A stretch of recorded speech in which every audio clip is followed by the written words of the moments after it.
റമളാൻ കഴിഞ്ഞാൽ രണ്ട് വിഭാഗം ആളുകൾ നമുക്ക് കാണാം. സിൻഫുൻ തറാഹു ഫീ റമളാന മുജ്തഹിദൻ ഫി ത്വാഅ. റമളാനിൽ തറാവി നമസ്കരിച്ചു, ഖുർആൻ പാരായണം ചെയ്തു, പരിശ്രമങ്ങളായിരുന്നു, പള്ളിയിൽ ഇഅ്തികാഫ് ചെയ്തു. ഇങ്ങനെയുള്ള ഒരു വിഭാഗം ആളുകൾ അവർ പള്ളിയിൽ തന്നെയായിരുന്നു ഉണ്ടായിരുന്നത്.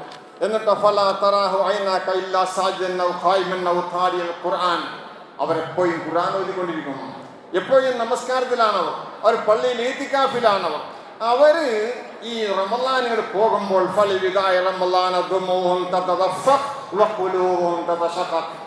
ഇങ്ങനെയുള്ള ആളുകൾക്ക് റമളാനിൽ പോകുമ്പോൾ അവർക്ക് വല്ലാത്ത മാനസികമായ പ്രയാസമുണ്ടാകും.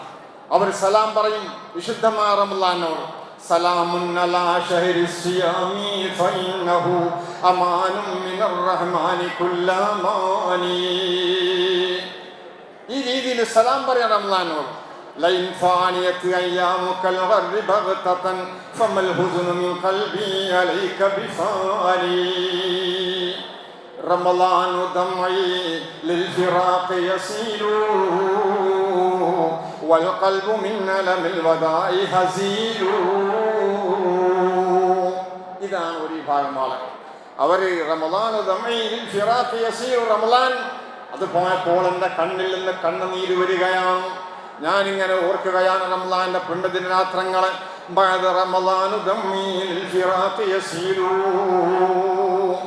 റമളാൻ പോയപ്പോൾ കണ്ണുനീർ ചൊല്ലിക്കൊടുക്കുകയാണ്.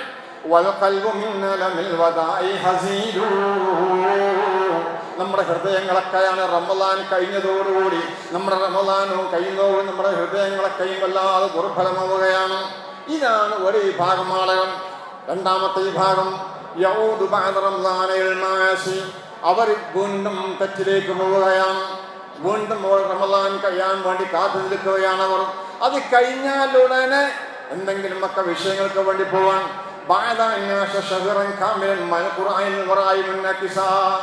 ഒരു മാസക്കാലം വിശുദ്ധമായ റമളാനിന്റെ പുണ്യദിനരാത്രങ്ങളെ വേണ്ട രീതിയിൽ ഉപയോഗിക്കുകയും തറാവീഹിൽ നേരത്തെ വരികയും എല്ലാ കർമ്മങ്ങളും നിർവഹിക്കുകയും ചെയ്തു. അവർ ഇങ്ങനെ നിർവഹിച്ച ആ ആളുകൾ എന്താ ചെയ്തത്? അവർ റമളാൻ കഴിയുന്നതോടുകൂടി അവർ പിന്നീട് പിന്നോട്ട് മടങ്ങുകയാണ്.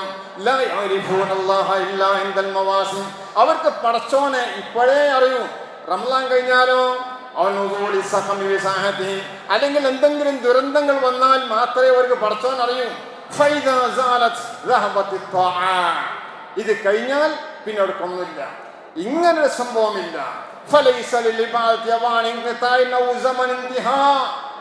റമളാൻ കഴിഞ്ഞു എന്ന് വിചാരിച്ച് പള്ളി ഇവിടെ ഉണ്ട്, ഇതിന്റെ കവാടങ്ങൾ അടക്കപ്പെടില്ല.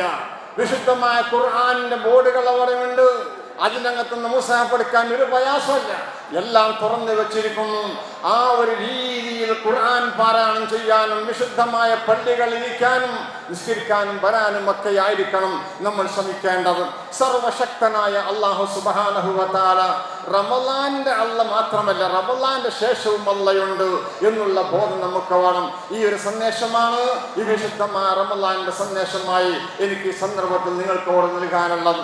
ലോകത്ത് മുസ്ലിങ്ങൾ പലയിടത്തും പ്രതിസന്ധികളും പ്രയാസങ്ങളിലുമാണ്, നമുക്കറിയാവുന്നതാണ്. വിദേശങ്ങളിലൊക്കെ നമ്മുടെ ഗൾഫ് മേഖലകളൊക്കെ നമ്മുടെ പ്രിയപ്പെട്ട സഹോദരങ്ങൾ വായചകിതരായിക്കൊണ്ടാണ് ഈദ്ഗാഹ് എന്ന് പറയുന്ന ഏർപ്പാട് മാറ്റിവെച്ച് പള്ളിയുടെ ഉള്ളിൽ തന്നെ കൂടണമെന്ന് പറഞ്ഞ് ഏത് സന്ദർഭങ്ങളിലും അലാറം മുടങ്ങാനും ശക്തമായ രീതിയിലുള്ള ആക്രമണം നടക്കാനും സാധ്യതയുണ്ട് എന്ന് മനസ്സിലായിക്കൊണ്ടാണ് ഈ സന്ദർഭത്തിലുള്ള ചെറുപെരുന്നാൾ നമ്മുടെ ഗൾഫ് നാടുകളിൽ നമ്മുടെ പ്രിയപ്പെട്ട സുഹൃത്തുക്കൾ നിസ്കരിച്ചത് എന്ന് നമ്മൾ മനസ്സിലാക്കുമ്പോൾ പൂർണ്ണമായ സുരക്ഷയോടെ ഒരു ഭീതിയുമില്ലാതെ ഒരു പടക്കത്തിന്റെ ഏറ് പോലും പേടിയില്ലാതെ നമ്മൾ പള്ളിയിൽ ഒരുമിച്ച് കൂടിയിരിക്കുകയാണ്. അള്ളാഹനെ സ്തുതിക്കാനും അള്ളാഹനെ നന്ദി ചെയ്യാനും ഈ വാളയിൽ നമ്മൾ മുന്നോട്ട് വരണം. നമ്മുടെ പ്രിയപ്പെട്ട സഹോദരങ്ങൾക്ക് അള്ളാഹു സമാധാനം നൽകട്ടെ. യുദ്ധം മുഖത്ത് നിൽക്കുന്ന ലോകത്തിന് അള്ളാഹു സമാധാനം നൽകുമാറാവട്ടെ. അതിന് നേതൃത്വം കൊടുക്കുന്നതിന്റെ നേതാക്കന്മാർക്ക്, രാഷ്ട്ര തലവന്മാർക്ക് ബുദ്ധി അള്ളാഹു നല്ല ബുദ്ധി നൽകി, കാരുണ്യത്തിന്റെ കൽവ് നൽകി, ഇതിൽ നിന്ന് പിന്മാറാനുള്ള അവസരം അള്ളാഹു നൽകട്ടെ എന്ന് മാത്രം പ്രാർത്ഥിക്കുന്നതോടൊപ്പം നമ്മുടെ പ്രിയപ്പെട്ട മാതാപിതാക്കൾ ചെറുപെരുന്നാളിനും ബലിപെരുന്നാളിനും ഒക്കെ എണ്ണ തേച്ച് കുളിപ്പിച്ച് നമ്മുടെ ഉപ്പാന്റെ കൂടെ പള്ളിയിലേക്ക് പറഞ്ഞയച്ച പ്രിയപ്പെട്ട മാതാപിതാക്കൾ, ഉപ്പാന്റെ കൈയും പിടിച്ച് പള്ളിയിലേക്ക് വന്ന ഉപ്പ ഈ കിടക്കുന്നത് പള്ളിക്കാട്ടിലാണ്. അവരൊക്കെ ഒന്ന് പോയി കണ്ട് സലാം പറഞ്ഞവർക്ക് വേണ്ടി പ്രാർത്ഥിച്ച് വീട്ടിലേക്ക് മടങ്ങി. സുഹൃത്തുക്കളും കുടുംബങ്ങൾ പോയി കാണാനും അവരോട് ബന്ധം പുലർത്താനുമുള്ള ഒരു വേളയാക്കി ഈ ഈദിന്റെ വേളയെങ്കിലും നമ്മൾ മാറ്റണേ എന്നാണ് ഈ സന്ദർഭത്തിൽ ഈദിന്റെ സന്ദേശമായി ഒന്നുകൂടി നൽകാനുള്ളത്. ചില സഹോദരങ്ങൾ പരസ്പരം കണ്ടിട്ട് കാലങ്ങളോളമായി ബന്ധപ്പെടാറില്ല, അങ്ങോട്ടും ഇങ്ങോട്ടും ബന്ധവും വിഷയവും ഒന്നും കൈമാറാറില്ല. അങ്ങനെയുള്ള ആളുകൾക്കൊന്നും ഈദില്ല. ഈദെന്ന് പറയുന്നത് ഈ ഒരു മാസത്തോടെ സംശുദ്ധമായ കൽബുമായി ഈ ശവ്വാൽ പിറ കണ്ടവനാണ്. ഒരു മാസക്കാലം അവന്റെ കൽഭവൻ അവൻ വൃത്തിയാക്കിക്കൊണ്ടിരിക്കുകയായിരുന്നു. വീണ്ടും അവന്റെ കുടുംബത്തിലേക്ക് പോകാൻ അവന് മനസ്സ് തോന്നുന്നില്ല എങ്കിൽ അവന്റെ വിശുദ്ധമായ റമളാനിൽ അവന്റെ കൽബിനകത്ത് ഇപ്പോഴും കറുത്ത പാടുകളുണ്ട് എന്നുള്ളതാണ് അത് സൂചിപ്പിക്കുന്നത്.